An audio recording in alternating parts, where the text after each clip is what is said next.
Aj tak si bol zajesť. Na cudzem kraju. Ešte uľke údovo do šindu. No. Ne Havaj. Štúvi. Kahuli ľudí tam budli. Na?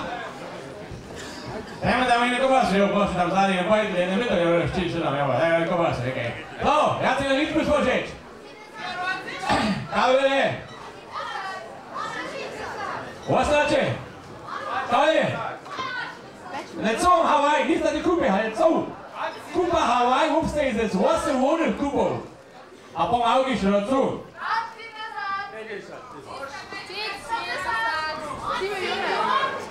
Hej! Vlejac, vlejac. No to kovasu. Mine, 4,5 milióny, mine. Milión, jo, kus viac. Čo najspočík, ale? Ale? Michaels? August mine! August mine! August mine! Máš?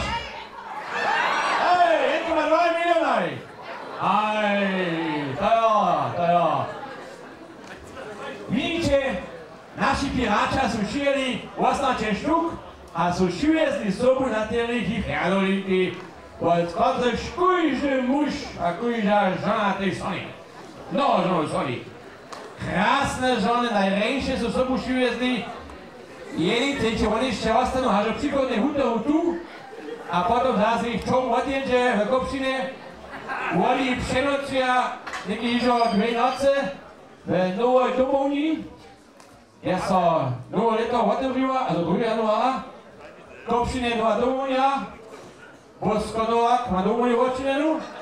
Tam sú pri hošťo. Tam šospy. Prizan stane hausmisto. No. A Clemensen snám do tam sú tepi. Hej to. Co? Ja vám prajú veľmi vesela s ženami a oči, čo vaše oči, to niečo ženy a cvičeč. A ženy zabudť. Veľmi vesela.